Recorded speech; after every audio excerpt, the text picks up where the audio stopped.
എല്ലാവർക്കും ക്രിസ്തുയേശുവിന്റെ നാമത്തിൽ സ്നേഹവന്ദനം. മത്തായി സുവിശേഷം 19 അധ്യായം 27 വാക്യത്തിൽ പത്രോസ് കർത്താവിനോട് ചോദിക്കുന്ന ഒരു ചോദ്യമുണ്ട്. ഞങ്ങളെല്ലാം വിട്ട് നിന്നെ അനുഗമിച്ചു, ഞങ്ങൾക്ക് എന്ത് കിട്ടും? ഇന്ന് ലോകത്തിൽ എല്ലാവരുടെയും പ്രധാനപ്പെട്ട ഒരു ചോദ്യം അതാണ്, എന്ത് കിട്ടും? ലോകത്തിൽ എന്തെങ്കിലും ഭൗതിക നേട്ടം ലഭിക്കുമോ? ഭൗതികമായ ഉയർച്ച ലഭിക്കുമോ? സാമ്പത്തികമായ വല്ല നേട്ടവും ലഭ്യമായി തീരുമോ എന്നൊക്കെയുള്ള ലക്ഷ്യത്തോടെയാണ് ആളുകൾ ഇന്ന് ഭൂമിയിൽ ജീവിക്കുന്നത്. പത്രോസും ഏതാണ്ട് അതേ ഒരു ആശയത്തിൽ തന്നെയാണ് ഇവിടെ ചോദിക്കുന്നത്. ഞങ്ങളെല്ലാം വിട്ട് നിന്നെ അനുഗമിച്ചു, ഞങ്ങൾക്ക് എന്ത് കിട്ടും?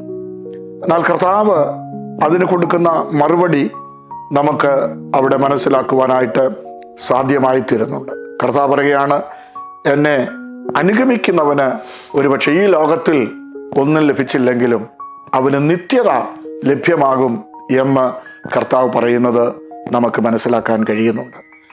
നാം പത്രോസിൻ്റെ ഈ ചോദ്യത്തിന് പത്രോസ് തന്നെ പിൽക്കാലത്ത് കൊടുക്കുന്ന മറുപടി എന്നെ അത്ഭുതപ്പെടുത്തിയിട്ടുണ്ട്. കർത്താവായ യേശുക്രിസ്തുവിൻ്റെ ഉയർത്തെഴുന്നേൽപ്പിന് ശേഷം ആത്മനിറവ് പ്രാപിച്ചു കഴിഞ്ഞ് പത്രോസ് ലേഖനം എഴുതുമ്പോൾ താൻ തന്നെ ആ ചോദ്യത്തിന് മറുപടി നൽകുന്നുണ്ട്.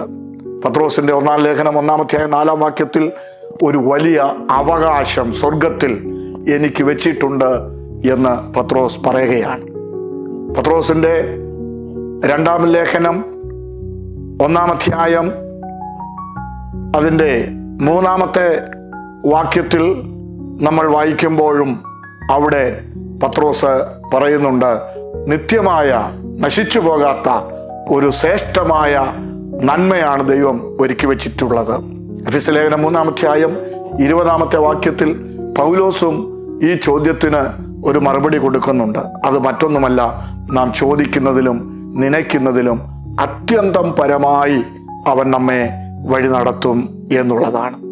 അതുകൊണ്ട് പ്രിയമുള്ളവരെ, ഇന്ന് പകൽ നമ്മുടെയും ജീവിതത്തിൽ പക്ഷേ ഉയർന്നു വരുന്ന ഒരു ചോദ്യം ഇതായിരിക്കാം. ഞാൻ എൻ്റെ കർത്താവിനെ സേവിക്കാൻ ഇറങ്ങിത്തിരിച്ചു, എനിക്ക് എന്താണ് ലഭിച്ചിരിക്കുന്നത്? എനിക്ക് എന്ത് ലഭിക്കും? അത് നമ്മുടെ ജീവിതത്തിലെ ഒരു ചോദ്യമായിരിക്കാം. ഈ ലോകത്തിൽ ഒന്നും കിട്ടിയില്ലെങ്കിലും പത്രോസ് പറയുന്നത് പോലെ ജീവനും ഭക്തിക്കും വേണ്ടിയതെല്ലാം അവൻ നമുക്ക് നൽകിത്തരും. അതിനപ്പുറമായി സ്വർഗത്തിൽ ഒരിക്കലും നശിക്കാത്ത ഒരവകാശം നമുക്കവൻ തരും. പൗലോസ് പറയുന്നത് പോലെ നമ്മുടെ ജീവിതത്തിൽ നാം ചോദിക്കുന്നതിലും നനയ്ക്കുന്നതിലും അത്യന്തപരമായി നടത്തുവാൻ ദൈവം വിശ്വസ്തനാണ്. ആ കർത്താവിൻ്റെ കരങ്ങളിൽ നമുക്ക് സമർപ്പിക്കാം. നമ്മുടെ ചോദ്യങ്ങൾക്കെല്ലാം കർത്താവ് മറുപടി തരും. നമുക്ക് പ്രാർത്ഥിക്കാം. നല്ല ദൈവമേ, സ്വർഗീയ പിതാവേ, പലപ്പോഴും ഞങ്ങളുടെ ജീവിതത്തിൽ ചോദ്യങ്ങൾ ഉയരാറുണ്ട്. എന്നാൽ ചോദ്യങ്ങൾക്കുള്ള മറുപടി ദൈവവചനത്തിലൂടെ ഞങ്ങൾക്ക് ലഭ്യമായി തീരുന്നത് ഓർത്ത് നന്ദിയോടെ സ്തോത്രം. ഞങ്ങളുടെ പ്രിയപ്പെട്ടവരുടെ എല്ലാ ആവശ്യങ്ങളുടെ മേലും അങ്ങയുടെ കരം കൂടെയിരിക്കണമേ. യേശുക്രിസ്തുവിൻ നാമത്തിൽ തന്നെ. ആമേൻ, ആമേൻ. Thank you. God bless U.